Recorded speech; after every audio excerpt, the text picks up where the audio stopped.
Hello students, मैं Sunil Kumar, founder of motion physics classes Darbhanga. आइए हम लोग आज शुरू करते हैं ट्रिग्नोमेट्रिक रेशियोज़ के बारे में। पिछले लेक्चर में हम लोगों ने एंगल का मेजरमेंट पढ़ा था। उसमें एंगल का यूनिट क्या होता है, उसका कन्वर्सन क्या होता है, हम लोगों ने देखा था। मिनट का सेकंड में, सेकंड का रेडियन में कन्वर्सन हम लोगों ने देखा था। आज हम लोग देख रहे हैं कि ट्रिग्नोमेट्रिक रेशियोज़ जो आप लोगों ने 10th क्लास में पढ़ चुका है, ये क्लास लेक्चर 11th का है। और इस 11th क्लास में जो हम लोग पढ़ने जा रहे हैं ट्रिग्नोमेट्रिक रेशियोज़, ट्रिग्नोमेट्री, ये चीज़ आप लोग 10th क्लास में पढ़ चुके हैं। उसका मैं सिर्फ रिवीजन करवाने जा रहा हूँ, रिवीजन करवा रहा हूँ ताकि आप लोग तरोताज़ा हो जाए। ठीक है, आइए हम लोग देखते हैं ट्रिग्नोमेट्रिक रेशियोज़ हो रहे हैं। ट्रिगोनोमेट्रिक रेशियोज़, ठीक है। चलो हम लोग मान लेते हैं कि ये एक कोऑर्डिनेट सिस्टम है, ये ठीक है, ये कोई कोऑर्डिनेट, ये एक्स एक्सिस है और ये मान लेते हैं ऐसे ऐसे मान लिया हमने। कोई लाइन जो है ना यहाँ से चला और कुछ एंगल तक, मतलब मान लेते हैं कि ये यहाँ तक जो है ये चला और ये जो एंगल बनाया वो थीटा एंगल बनाया, ठीक है। तो देखिए हम लोग जानते हैं कि ये जो ट्रिग्नोमेट्री है वो राइट एंगल ट्रायंगल के लिए अप्लाई होता है। नहीं, trigonometry is applicable only for right angle triangle, समकोण में अप्लाई होता है। हम लोगों ने सोची पढ़ चुका है। इसमें एक ये राइट एंगल मान लिया हमने कि ये ए, ये बी और ये सी, ये जो एंगल है ये हमने मान लिया थीटा सपोज। तो किसी भी एंगल में, किसमें एंगल मतलब किसी भी ट्रायंगल की बात कर रहे हैं, और वो ट्रायंगल कौन सा, तो राइट एंगल ट्रायंगल, समकोण त्रिभुज। राइट एंगल ट्रायंगल, समकोण त्रिभुज में कोण के सामने का जो भुजा होता है, माने एंगल के सामने की जो भुजा होती है उसको हम लोग बोलते हैं परपेंडिकुलर। क्या बोलते हैं उसको, परपेंडिकुलर। माने इस एंगल के लिए ये हो जाएगा परपेंडिकुलर। परपेंडिकुलर को हम लोग पी से डिनोट करते हैं। किससे डिनोट करते हैं, पी से। और जिस पर ये टिका हुआ है उसको बोलते हैं बेस, उसको लिखते हैं बी से। और इसकी, इस राइट एंगल ट्रायंगल की जो सबसे बड़ी भुजा होगी वो ये भुजा होगी और वो कहलाती है हाइपोटेन्यूज। इसको बोलते हैं हिंदी में कर्ण कहते हैं और एच से डिनोट करते हैं इसको, ठीक है। इसको हम लोग एच से डिनोट करते हैं। तो ये इसके सामने की भुजा ये हुई माने पी, ये इस पर टिका हुआ मतलब बी, और ये हाइपोटेन्यूज। या फिर मान लीजिए कि ये कोई राइट एंगल ट्रायंगल है, सपोज ये राइट एंगल ट्रायंगल है, ये ए, ये बी और ये सी, ये एंगल 90 डिग्री और ये एंगल यहाँ पर थीटा है। तब इस केस में क्या हो जाएगा बुआ कि इसको, इसके सामने की भुजा ये है तो इसको बोलेंगे परपेंडिकुलर, ये हो जाएगा पी। इस पर ये टिका हुआ मतलब इसको कहेंगे बी और इसको बोलेंगे एच। एच नहीं बदलने वाला है, सिर्फ पी और बी बदल जाएगा, ठीक है। अब देखो टी रेशियोज, ट्रिग्नोमेट्रिक रेशियोज जो होता है वो क्या क्या होता है उसको हम लोग देखते हैं। तो इसका एक ये रेशियो होता है जिसको बोलते हैं sine theta. Sine theta, sine theta equal to होता है perpendicular, perpendicular upon hypotenuse, upon hypotenuse, ठीक है। यानी कि P upon H. Sine theta बराबर क्या हो गया, P अपॉन एच। इसी तरह से कॉस थीटा की बात करेंगे तो कॉस थीटा इक्वल टू होता है बेस अपॉन हाइपोटेन्यूज, हाइपोटेन्यूज, और बेस को B लिखते हैं और हाइपोटेन्यूज को H, यानी cos theta equal to B upon H हो जाएगा। इसी तरह से हुआ tan theta, tan theta equal to होता है परपेंडिकुलर, परपेंडिकुलर अपॉन बेस, मतलब P upon B, perpendicular upon base, ये चीज़ें होती हैं, इसको आप लोग नोट कीजिए। इसी तरह से बुआ ये जो साइन थीटा है इसका उल्टा होता है कॉसेक थीटा। क्या होता है? Cosec theta. और कॉसेक थीटा इसका जस्ट उल्टा होता है, मतलब 1 by sine theta, 1 by sine theta. क्या कहेंगे इसको? 1 बाय साइन थीटा। और जब 1 बाय साइन थीटा करेंगे तो ये उलट जाएगा, माने H अपॉन P। नहीं, इसी तरह से कॉस का उल्टा होता है सेक थीटा, और सेक थीटा इक्वल टू होता है 1 अपॉन कॉस थीटा, और ये हो जाएगा H अपॉन B। नहीं, और ये जो टेन थीटा है, टेन थीटा का उल्टा होता है, अपोजिट होता है कॉट थीटा, कॉट थीटा। और कॉट थीटा इक्वल टू होता है वो, अरे 1 अपॉन टेन थीटा, यानी कि हो जाएगा ये B अपॉन P। ठीक है, B अपॉन P। इसको आप लोग राइट डाउन कीजिए। ठीक है,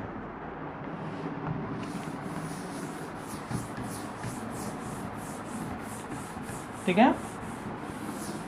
इसके बाद साइन थीटा इक्वल टू हम लोग ने जो पढ़ा अभी P बाई एच, कॉस का B by H, tan theta P by B। अब देखिए टेन थीटा इक्वल टू एक और फॉर्मूला होता है कि sine theta upon cos theta, formula है सब। And cot theta equal to होता है cos theta upon sine theta. इसको आप रट लो। ठीक है, ठीक है। फार्मूला बहुत इंपॉर्टेंट है, फार्मूला ही आपके फिजिक्स में काम आएगा। यदि फार्मूला आपको याद है तो फिजिक्स का जो सवाल है, जो न्यूमेरिकल्स है, बहुत ही इजी वे में बनेगा। फिजिक्स में यदि सिर्फ थ्योरी पढ़ा आपने तो कुछ नहीं पढ़ा, यदि न्यूमेरिकल नहीं बनाया तो कुछ भी नहीं पढ़ा, कुछ नहीं बनाया, कुछ नहीं किया फिजिक्स में। इसलिए फिजिक्स में न्यूमेरिकल बहुत इंपॉर्टेंट है। आप न्यूमेरिकल बनाना सीखिए, न्यूमेरिकल बनाना जानिए। आप जहाँ भी पढ़ रहे हैं वहाँ पर न्यूमेरिकल बनाइए। नहीं बनता है तो आप सर से पूछिए। ठीक है, यदि आपसे आप वीडियो देख रहे हैं, आपसे नहीं बन रहा है, आप कमेंट बॉक्स में डालिए, या फिर फ़ोन करके आप पूछ सकते हैं। आपको मैं ये नंबर दे रहा हूँ, इस नंबर पे आप कॉल कर सकते हैं। ठीक है,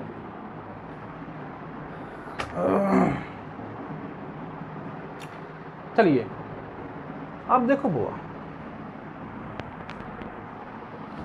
ये एक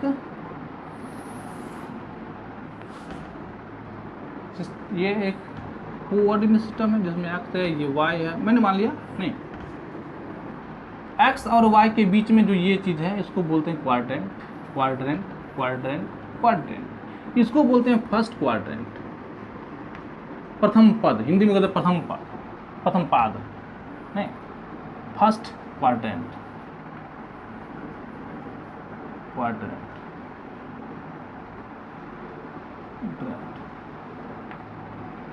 ये सेकंड क्वाड्रेंट, ये थर्ड क्वाड्रेंट, ये फोर्थ क्वाड्रेंट। ठीक है, क्लियर क्या? इसमें ना फर्स्ट क्वाड्रेंट में जितने भी टी रेशियोज हैं सभी का वैल्यू पॉजिटिव होता है, मतलब इसमें ऑल पॉजिटिव हो जाएगा। ऑल का जो वैल्यू होगा वो पॉजिटिव, ऑल पॉजिटिव होगा। इसमें सेकंड क्वाड्रेंट में सिर्फ साइन और कॉसेक पॉजिटिव होगा ओनली। ठीक है, बाद में सभी क्या होगा? निगेटिव। इसमें क्या होगा? सिर्फ tan only, tan and cot positive होगा। बाद में सभी क्या होगा? निगेटिव होगा। इसमें क्या होगा? Only cos sec theta positive नहीं, बाद में सभी क्या होगा? निगेटिव होगा। सभी का वैल्यू क्या आएगा? निगेटिव। इसको अपने को याद रखना है। इसके बाद ये सब चीज़ इंपॉर्टेंट चीज़ है, इसको नोट कर लीजिए और याद जरूर कीजिए इस चीज़ को, समझने का प्रयास कीजिए। नहीं समझते फिर से आप पूछ सकते हैं, कमेंट वगैरह में कर सकते हैं आप, ठीक है। आप देखो कि sine into minus theta, sine को हम यदि माइनस थीटा से मल्टीप्लाई करेंगे तो ये माइनस में आएगा साइन थीटा, ठीक है। Cos into minus theta, cos को हम माइनस थीटा से मल्टीप्लाई करेंगे तो वो कॉस थीटा आएगा, प्लस में, ये पॉजिटिव में आएगा। And ten into minus theta minus tan theta होगा, ठीक है। इसको याद कर लो, जबरदस्त काम आएगा ये सब चीज़ें फिजिक्स के न्यूमेरिकल्स बनाने में, फिजिक्स के न्यूमेरिकल को बनाने में ये सब चीज़ें काम आएगी, ठीक है, ठीक है। अच्छा अब देखो बुआ,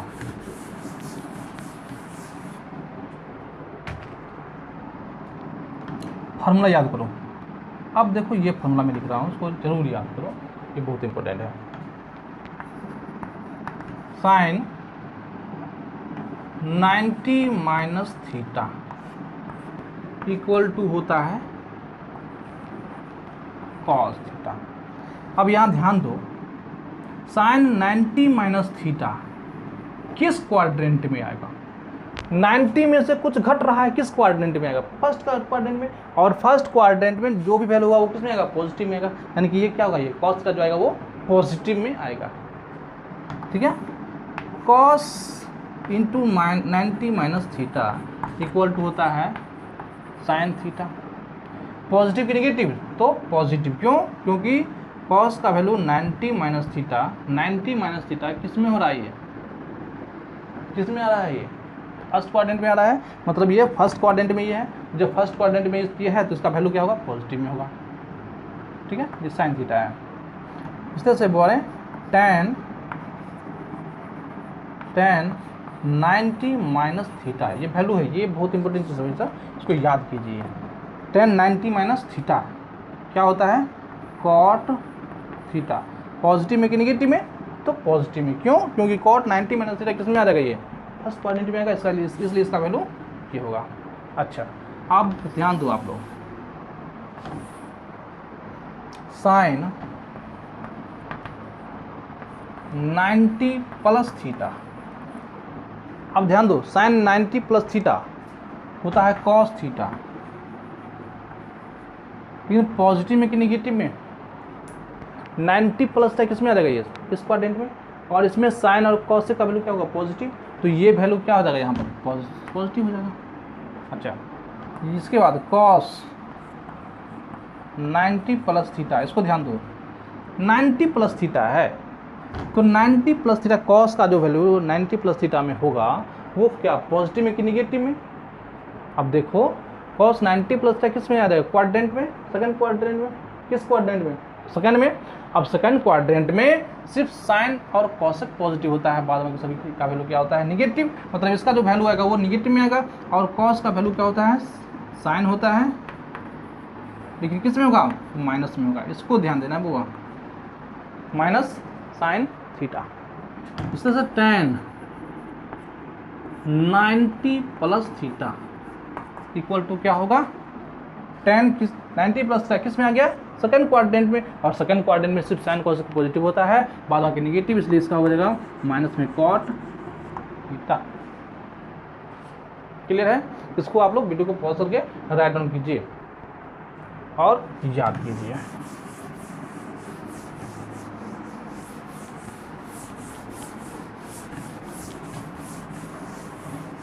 ठीक है, अब देखिए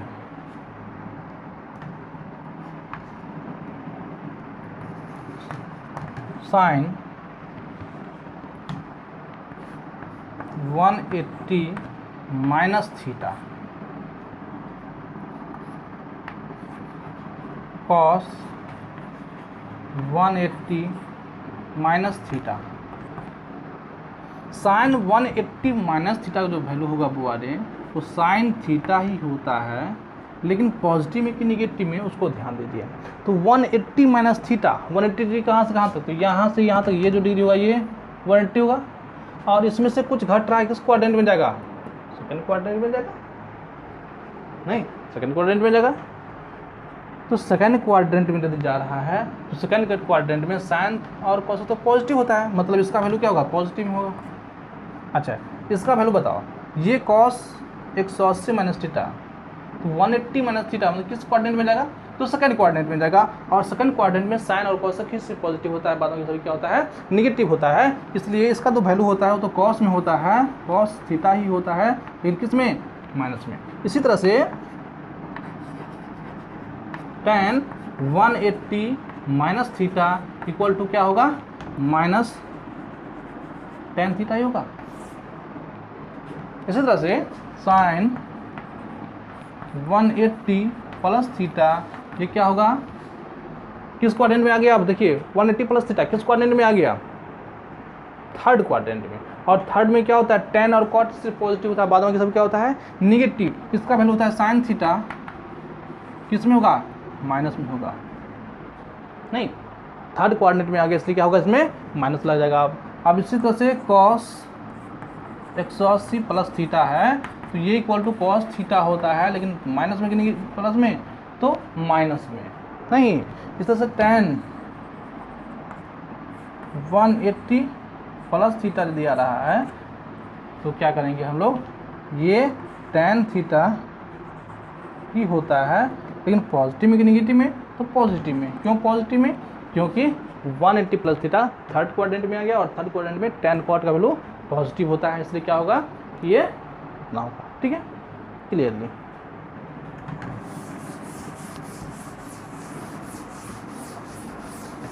ठीक है, अब इसके आगे हम लोग देखते हैं कुछ वैल्यूज है, टी रेशियोज का कुछ वैल्यूज है उसको।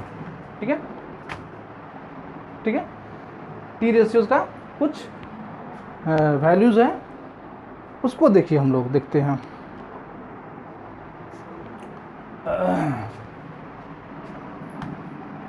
इस चार्ट को आपको याद करना चाहिए, बहुत ही इंपॉर्टेंट चार्ट है, इसको याद करना चाहिए। एक चार्ट में बनाता हूँ, उसको ध्यान दीजिए।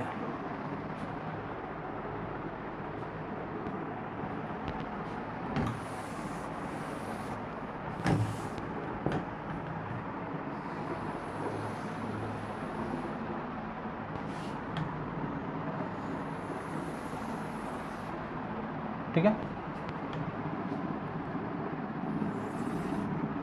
हम इधर क्या करेंगे, इधर लिखेंगे टी रेशियो। ठीक है, इधर लिखा टी रेशियो और इधर लिखा हमने एंगल। इधर टी रेशियो है और इधर क्या है, एंगल।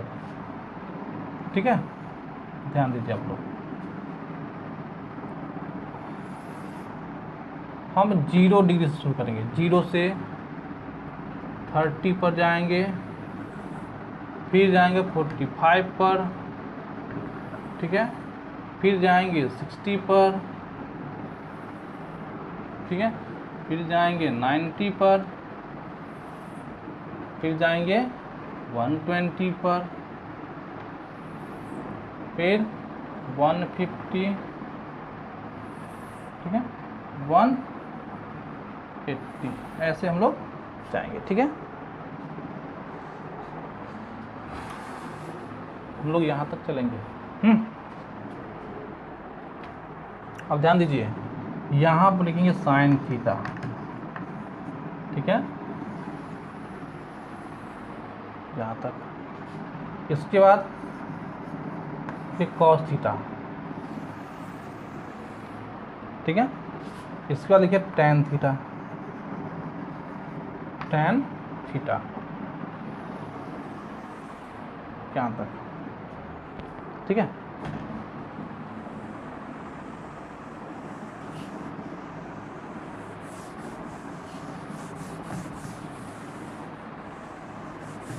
ठीक है। अच्छा, अब देखिए बुआ, साइन थीटा का वैल्यू 0 डिग्री, 0 डिग्री क्या है, ये सभी डिग्री में दिया गया है, 0 डिग्री। साइन का वैल्यू 0 में 0 होता है, 30 में होता है 1/2, 45 में 1/√2, 60 में √3/2, 90 में 1। कॉस का वैल्यू 0 में 1 होता है, साइन का जस्ट उल्टा हो जाता है ये। यहाँ पे होता है √3/2, यहाँ पे ये 1/√2, यहाँ पे 1/2 और यहाँ पर 0। ठीक है, 10 में आ जाइए, 10 0 0 होता है, 10 30 1/√3 होता है, 10 45 1 हो जाता है, 10 60 √3 हो जाता है, और 10 90 का जो वैल्यू होता है वो होता है नॉट डिफाइंड। इतना में अच्छा, अब ये जो वैल्यूज है इसको हम कैसे बनाएंगे, तो देखिए साइन 120 डिग्री है ना, साइन 120 डिग्री है ना, इसको हम लिख सकते हैं कि साइन 90 + 30 लिख सकते हैं। और साइन 90 + 30 बराबर हम लोगों ने क्या पढ़ा है, कॉस थीटा। साइन 90 + थीटा हम लोग क्या पढ़ा है, कॉस थीटा। थीटा का यहाँ पर क्या 30, तो यहाँ पे क्या हो जाएगा ये कॉस 30। और कॉस 30 का वैल्यू क्या है देखो तो √3/2, √3/2 होगा ना, ठीक है, √3/2। अच्छा, उसके बाद 150 है, साइन में 150 है, तो 150 बराबर क्या होगा, साइन 90 + 60, आज साइन 90 + 60 cos 60 हो जाएगा। cos 60 का वैल्यू कितना हो जाएगा, cos 60 का वैल्यू कितना हो जाएगा, cos 60 देखो कहाँ गया, cos 60 1/2, ये 1/2। हम 135 भी यहाँ पर डाल सकते हैं, 135 भी डाल सकते हैं, ठीक है। सॉरी कहाँ गया जी, 1/2, ठीक है। इसके बाद कितना 0, ठीक है।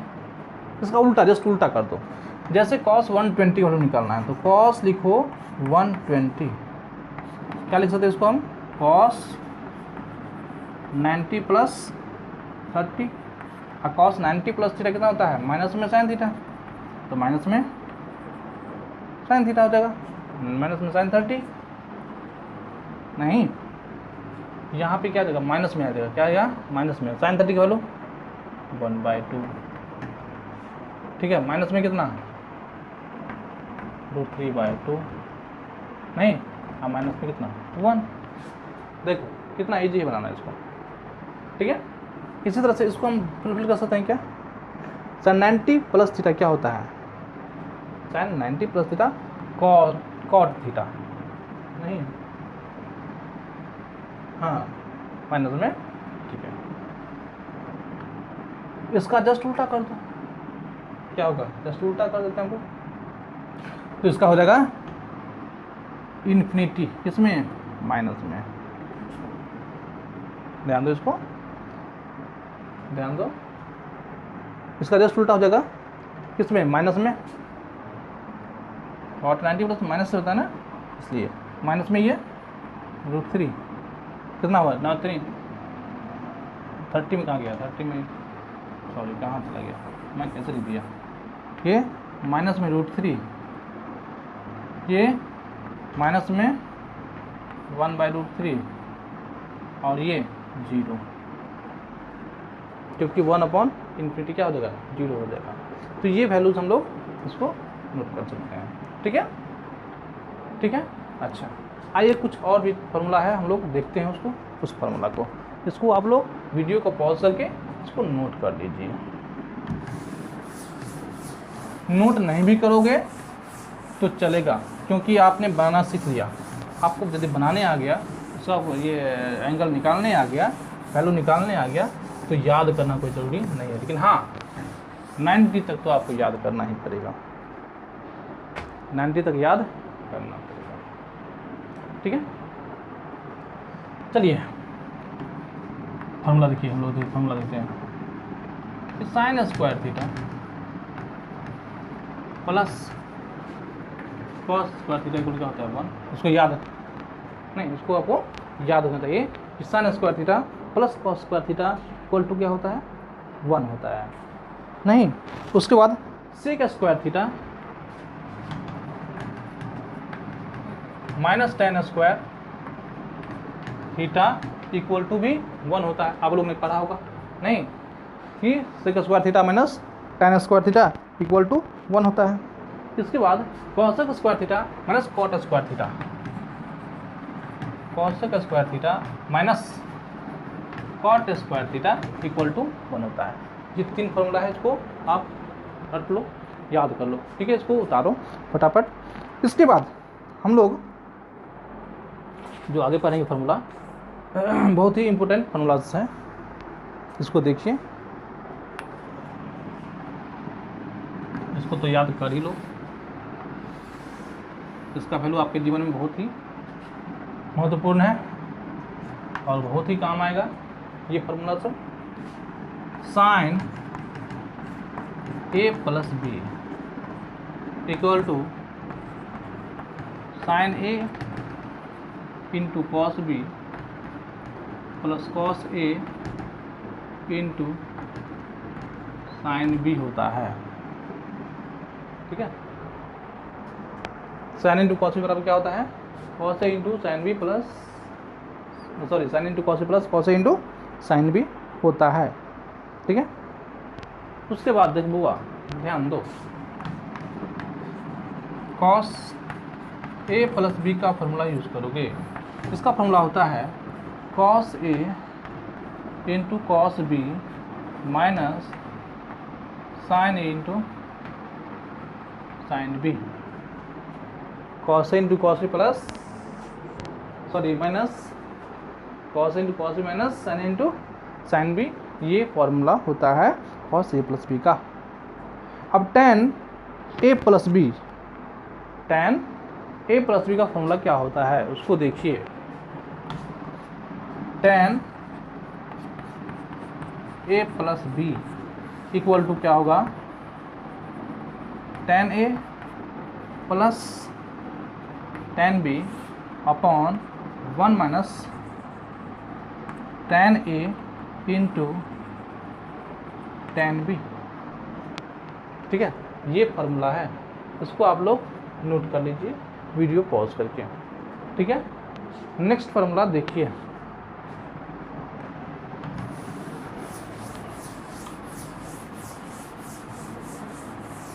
ठीक है।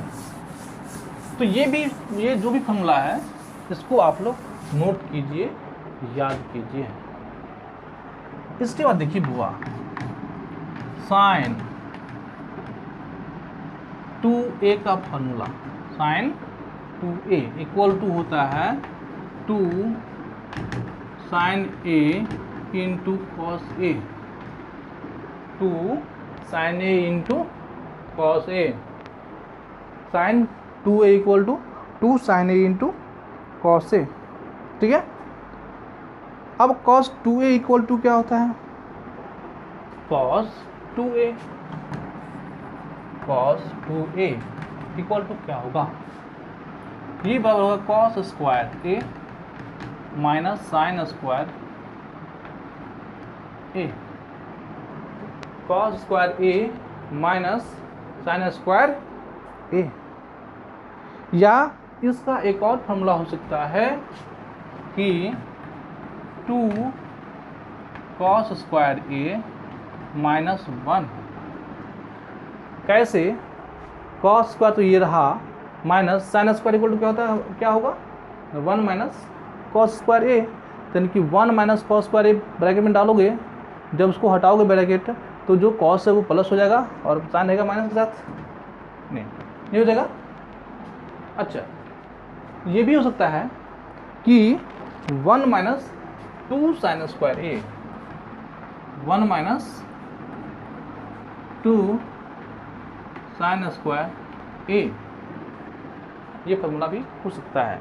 ये कैसे होगा, कॉस स्क्वायर की जगह पर आप 1 माइनस साइन स्क्वायर ए बैठाओ और माइनस साइन स्क्वायर बैठाओ तो माइनस माइनस प्लस दोनों जुड़ जाएगा, 1 माइनस 2 साइन स्क्वायर ए। इसके बाद tan 2a इक्वल टू होगा बुआरे 2 tan a upon 1 minus tan square A. ये फॉर्मूला आपने 10th क्लास तक पढ़ा होगा, ठीक है, आपने 10th क्लास तक पढ़ा होगा इस चीज़ को, आप इसको राइट डाउन कीजिए, ठीक है। इतने फार्मूला को आप यदि याद कर लेते हैं, मेमोराइज कर लेते हैं, इस पर कुछ सवाल बना लेते हैं, तो फिर आपको क्या होगा कि 11th का फिजिक्स पढ़ने में या फिर 12th का फिजिक्स पढ़ने में, मतलब फिजिक्स पढ़ने में कोई परेशानी नहीं होगी, इस गारंटी। और मैं आपको एनसीईआरटी पढ़ाऊँगा और एनसीईआरटी का एक एक क्वेश्चन बनवाऊँगा, ठीक है, ठीक है। तो thank you for watching, next video का इंतज़ार कीजिए, ठीक है।